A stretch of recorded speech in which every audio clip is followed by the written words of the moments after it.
بسم الله الرحمن الرحیم. سلامونه ګرانه دوستانو، یو ځل بیا ښه راغلاست. نن مو بیا هم ګران او محترم مولوي صاحب سیدمحمد خان حلیمي ته زحمت ورکړی دی او د روژې مبارکې په رابطه یو شمېر مسایل ترې پوښتو چې موږ ته وضاحت راکړي او درانه هیوادوال او ګران مسلمان ورونه د هغې څخه د ګټو څخه برخمن شي. په سر کې محترم مولوي صاحب څرنګه چې روژې مبارکه میاشت ده، نو یو شمېر خلک تکلیف لري چې د دوی په باره کې مثلا چې دوی روژه وخوري یا مثلا ناروغان دي او یا څه نور ستونزې لري، نو کوم کسان کولی شي چې روژه وخوري؟ أعوذ بالله السميع العليم من الشيطان الرجيم. بسم الله الرحمن الرحيم. فمن كان منكم مريضا على سفر فعدة من أيام أخر وعلى الذين يطيقونه فدية طعام مسكين فمن تطوع خيرا صدق الله العظيم وصدق رسوله النبي الكريم ونحن على ذلك من الشاهدين والشاكرين والحمد لله رب العالمين. ګران محترم صافی صاحب، سلامونه تاسو ته او ټولو اورېدونکو او لیدونکو ته. دا چې قرآن کریم د یو رحمت کتاب دی او الله جل جلاله د مؤمن سره د اویا مهربانو میندو په اندازه باندې مینه او محبت ورسره لري. موږ او تاسې که په ټولنه کې نظر وکړو،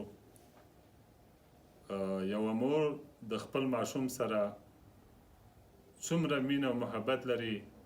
او څومره سختۍ تکلیفونه د هغه د آسودګۍ د خوشحالۍ دپاره تېروي. دغسې الهي کریم چې دی د مسلمان او د مؤمن سره د حده زیاته مینه ورسره لري، او څوک چې د چا سره مینه ډیره ولري نو هغه ته دومره تکلیف نه ورکوي چې هغه یې د برداشت کولو توانمندي په ځان کې ونه ګوري. دغسې دا روژه چې دا یو الهي انعام دی او د الله جل جلاله د خوا نه زموږ د کامیابۍ سرلوړۍ په خاطر باندې او د یو مبارز او قوي انسان جوړېدو په خاطر باندې الله پاک موږ ته رالیږلې او راباندې لازمه کړې ده. نو چې کومه اندازه باندې انسان وسه توانمندي ولري او طاقت ولري، په هغې حالت کې به دی روژه نیسي. خو که د ده د توان او طاقت نه خبره پورته شوه نو بیا په ده باندې روژه نیول لازم نه دي. او کوم کسان چې د روژې څخه معاف دي هغه به داسې مسلسل ووایو. یو هغه څوک د دې څخه معاف دی چې هغه لیونی وي، په هیڅ باندې ښه او د بدو توپیر نشي کولی، ځکه دی مکلف پاتې نشو. کوم احکام چې الله پاک چاته رالیږلي وي هغه مکلف نشو. بل دا چې څوک د بلوغ ته سره رسېدلی نه وي، په دوی باندې روژه نیول نشته. اما د صحابه رضی الله تعالی عنهم په زمانه کې به د وړو ماشومانو ځینې روژې نیولې او صحابه به دوی ته تشویقوله چې دوی ته په اسلام کې یو خاص مقام دی او د دوی روژه نیول چې دی دا د دوی لپاره یو الهي سوغات دی. خو زموږ ټولنو کې ځینې داسې خلک وي چې داسې ماشومان تقریبا چې د مراهقت په وخت کې وي، مور و پلار یا نور خلک ورته وایي چې ته روژه وخوره، حالا دا چې هغه درسته خبره دا نه ده چې دی وخوري. او که طاقت یې نشو درلودی بیا کولی شي چې مور و پلار ورته وایي چې بچیا ته هغه وخته موسم ته نشي رسېدلی چې ته د الله جل جلاله لپاره روژه ونیسې. دې په ځای باندې بل یو مسنون اذکار ورته یاد کړئ، د الله کتاب ورته وایي، د دیني خبره ورته وښایي چې په دې عمل وکړه هم تا ته الله پاک اجر درکوي. او که بیا ته د ډېر اجر او ثواب ځان دپاره حاصلېدل غواړې نو کوشش وکړه چې د روژهدار دپاره د افطاري یو څه یو خرما دانه ورته ورکړه، هم څومره ثواب چې هغه ته الله ورکوي تا ته به هم درکوي. دویم چې کومه روژه معاف ده هغه مریض ته معاف ده. داسې مریض چې هغه روژه نشي نیولی، هغه مریضتیا په وخت کې ده ته روژه معاف ده. خو مریض بیا په دوه ډوله دی. یو هغه مریض دی چې هغه د روژې د نیولو امید وي خو په دغه وخت کې نه، د دې نه وروسته نو دی به روژه وخوري او وروسته به بیا د روژې قضیې راوړي. دویم دی هغه مریض چې شیخ فانی ورته ویل کېدی شي یا د هغې د روژو امکان نه وي یا امید وي خو دی وروسته وفات شي نو د ده به فدیه ورکول کیږي او د ده په غاړه باندې روژه نیول نشته دی یعنې روژې نه دی معاف دی خو که چیرته څوک په سفر یو بل درې څلورم چې شو هغه مسافر دی هغه سړی چې د شرعي مسافه سفر ورته غاړې وي اگر که دا داسې شرعي اموراتو د وجې نه سفر نه وي کړی خو الله و چې څوک مسافر وي هغه ته روژه معاف ده اما که نیوی شوله دا بهتره خبره ده چا وس او توانمندي د دې د لرودلو لکه نن وسایل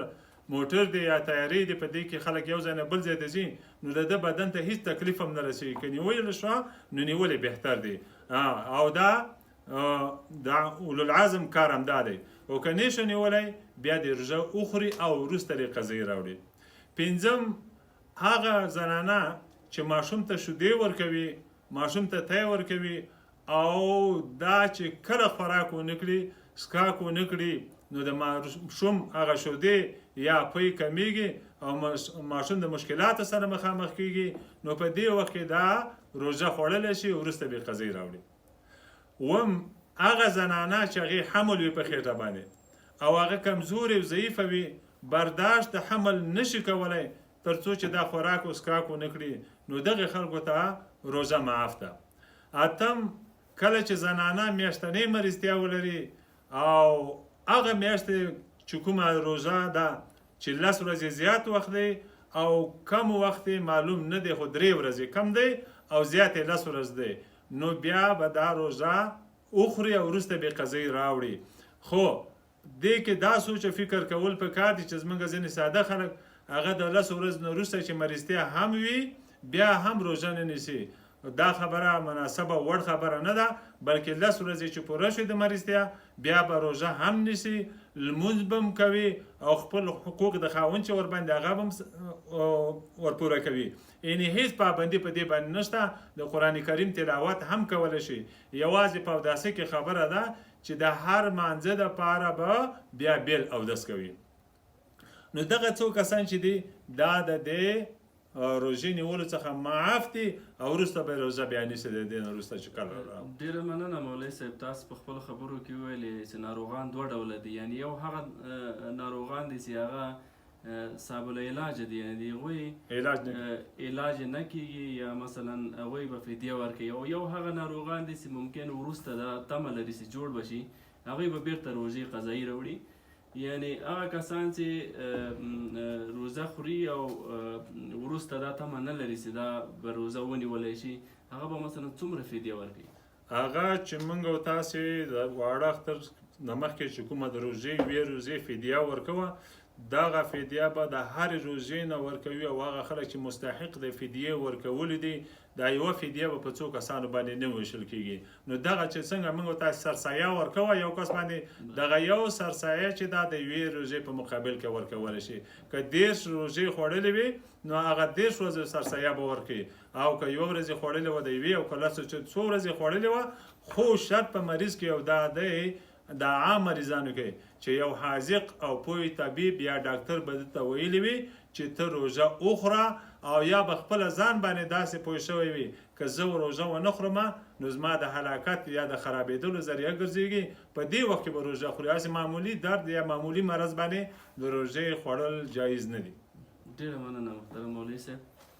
او دا چې ګرانو هېوادوالو د نن ورځې وخت زموږ پوره دی د روژې مسایل به په راتلونکي هم د مولوي صاحب محترم څخه پوښتو او تعقیبوو به یې تر بیا چې ستاسو خدمت ته حاضرېږو پاک رب مو سپارم ښه وخت ولرئ مننه خوشحاله السلام علیکم For more updates, subscribe to our channel, click the show links and enjoy watching the videos.